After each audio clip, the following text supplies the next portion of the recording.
Bonjour à toutes et à tous, chers internautes. Je suis avec Kevin Hernandez, qui est co-animateur et chroniqueur dans l'émission de Fréquence Foot sur Fréquence K. Oui, bonjour Kevin. Bonsoir. Alors, je reçois Kevin aujourd'hui pour, selon le thème de la corruption dans le football, qui touche directement son métier. Alors Kevin, première question, comment la corruption s'installe selon vous dans le milieu du football professionnel ? Bon, déjà, il faut savoir que la corruption dans le football, ça existe, hein, c'est recensé, il y a même des chiffres, des agences qui répertorient des chiffres pour savoir s'il y a vraiment des trucages ou pas. Et en ce moment, c'est vrai que la grosse source, c'est plutôt les paris sportifs. On l'a vu par exemple aussi dans le handball avec les frères Karabatic, mais ça touche aussi le foot. Il y a des problèmes en Italie, il y a eu des problèmes en Italie récemment dans le calcio, dans le championnat italien, avec justement les paris truqués. Avec la Juventus. Ouais, avec la Juventus, et même un joueur qui jouait dans l'équipe internationale d'Italie qui était Maori.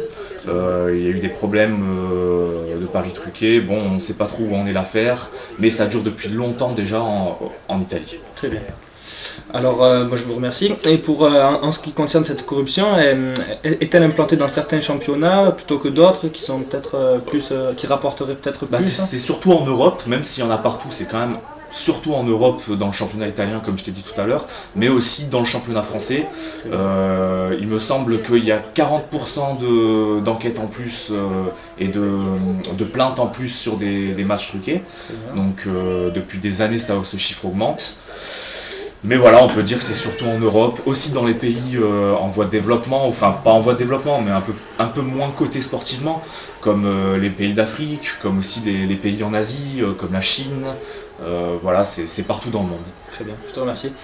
Et ainsi que, est-ce que tu sais s'il y a des moyens peut-être mis en place pour lutter contre cette corruption qui peut ternir le milieu du football ? Oui, il y a des enquêtes qui sont faites déjà par les ligues de football professionnelles pour connaître les dessous de ces matchs truqués, etc. Bon voilà, il y a des procès, et puis là ça touche au légal, donc ça va jusqu'en justice, donc il y a des moyens pour lutter contre ça, mais j'ai l'impression que des fois quand même on ferme pas mal les yeux sur ces pratiques-là. Et cinquième question, selon toi, comment tu vois l'avenir du football professionnel avec cette logique toujours grandissante de ce sport business ? Par exemple, peut-être même du groupe du PSG qui est représenté par un grand Qatari. Ouais, non mais sport business, il y a des côtés positifs, mais il y a aussi des côtés négatifs. Les côtés positifs, c'est que comme depuis que les Qataris ont racheté le Paris Saint-Germain, il y a quand même des joueurs très cotés au niveau européen qui viennent dans le championnat de France. Donc ça peut faire que du bien au football français. Mais en même temps, le football est devenu un spectacle. C'est plus vraiment un sport. On voit que justement les paris truqués, on voit que le football fait gagner de l'argent. Donc voilà, le sport a perdu un peu de ses valeurs, on va dire. Très bien.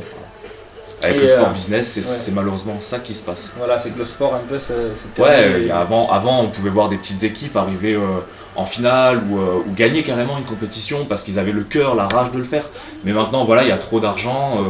Quand tu vois Paris et Troyes, il y a quand même un gros fossé. Et comment tu veux que Troyes réussisse à battre un club comme le Paris Saint-Germain ? C'est pratiquement impossible. Voilà. Très bien. Je te remercie. Et selon toi aussi, comment on peut expliquer ces montants, ces records de montants de transfert qui explosent d'année en année, qui ne cessent chaque année d'augmenter, à l'exemple du transfert d'Ibrahimovic, pardon. Ouais, on s'aperçoit que le football rapporte de plus en plus comme d'argent. tu me le disais tout à l'heure, c'est un peu devenu l'opium du peuple. Voilà. Donc les gens sont très intéressés par ce sport, passionnés. Ça fait partie même d'une culture. Et puis même des fois on dit que le football reflète la société d'aujourd'hui. Donc selon toi les dérives... C'est normal que les sommes, le coût des transferts augmente, puisque le football a de plus en plus de succès, voilà, tout simplement. D'accord. Oui, ça me va, je pense. Et c'est très rapidement, 7ème question. Selon toi, est-ce que les résultats d'une équipe peuvent être fonction de leur niveau financier ? Ah oui, tout à fait, c'est ce que je te disais. Le Paris Saint-Germain a acheté quand même des joueurs extraordinaires qui évoluaient dans les plus grands championnats d'Europe, dans les plus grosses équipes d'Europe. Donc évidemment ça creuse le fossé entre ces équipes-là et des équipes un tout petit peu plus petites, un petit peu plus modestes, qui aimeraient aussi aller jusqu'au bout, mais qui sont vraiment freinées par ces sommes astronomiques dépensées par certains clubs, l'élite du football français, où voilà, ça gâche un peu la partie malheureusement. Je vous invite à aller consulter notre document annexe avec un graphique qui illustre cette collusion entre le niveau financier des équipes et leur place dans le championnat. Voilà, et également, pensez-vous qu'il faille légiférer pour limiter cette folie financière qui s'empare du football? C'est-à-dire? Pensez-vous qu'il faille des lois pour limiter peut-être ces déplacements d'argent, cette mainmise sur le sport, par exemple, à l'exemple des Qataris qui viennent en France, quelque peu mettre leurs mains en achetant des chaînes de télé, en achetant des équipes de foot, en bouleversant les choses dans un championnat qui est installé. Ouais, pourquoi pas, c'est vrai qu'instaurer quelques lois, quelques règles, ça ferait pas de mal, mais je pense qu'on est à un point de non-retour en fait. Il y a trop d'argent en jeu, peut-être même la mafia quelquefois, bon peut-être que je vais un peu loin, mais sûrement que dans certains gros clubs français et certains gros clubs européens, il y a la mafia qui est derrière. Donc il y a pas mal de problèmes au niveau des lois, je vois pas vraiment comment ce serait possible de faire reculer cette tendance. Oui. On voit les problèmes qu'ont les instances qui légifèrent pour endiguer ce problème. Ouais, voilà, c'est ça. Et pensez-vous que, on peut parler également aussi du gouvernement qui, avec sa hausse des impôts, entend endiguer un peu ces gros salaires, surtout envers les footballeurs professionnels. Que pensez-vous de cette prise de décision, qu'elle doit avoir forcément des effets, des lourds effets sur sur le milieu du football professionnel français? On risque peut-être de perdre des joueurs ou l'évasion fiscale, engendrer l'évasion fiscale, donc ouais, non, mais voilà, en fait, perte de... Bon, on est dans un temps de crise, voilà, c'est on va dire comment on appelle ça, cette restriction budgétaire, on va dire, oui. Imposée par le gouvernement est peut-être légitime, peut-être normale, étant donné qu'on est dans une période où le monde va mal, où la France va mal. Mais aussi en même temps c'est dommage parce que déjà les impôts sont très chers en France pour les footballeurs qui viennent en Ligue 1, ce qui fait qu'ils viennent assez rarement. Oui. Et puis ce qui peut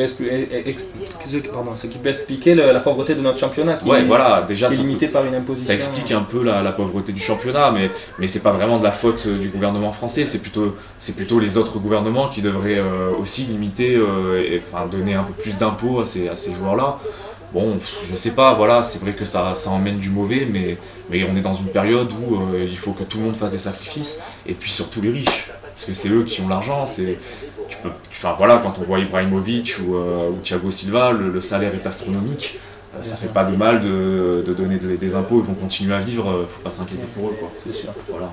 C'est sûr. Mais bon, c'est vrai que ça gâche un peu la qualité du championnat français, et que on va le voir justement dans les prochaines années. Le championnat français, déjà qui n'est pas extraordinaire, il va s'affaiblir encore un peu. Donc tu as introduit ma dernière question, est-ce que selon toi il faudrait peut-être engendrer un protectionnisme peut-être pour inciter les joueurs ou les professionnels, les sportifs professionnels à rester dans leur pays entre guillemets et de peut-être pourquoi pas, oui. Au lieu d'alourdir les taxes, peut-être alléger justement. C'est vrai que depuis de nombreuses années on voit nos meilleurs joueurs formés en France dans des clubs de formation français partir pour d'autres championnats européens. Parce que justement les impôts sont moins chers là-bas et que le championnat est aussi bien meilleur que le championnat de France. Donc par exemple le championnat espagnol et le championnat anglais sont bien meilleurs que le championnat de France, on peut pas le cacher. Après voilà, c'est vrai que ça ferait pas de mal de limiter au moins 5 ans dans un club français pour les joueurs formés en France avant de partir à l'étranger.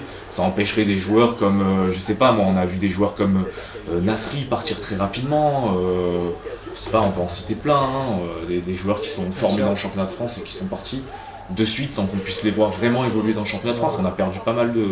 Mais bon, après on peut pas non plus les enfermer. Donc il faudrait peut-être instaurer une petite limite de 5 à 8 ans dans un club, dans leur club formateur. Voilà, ça ferait pas de mal.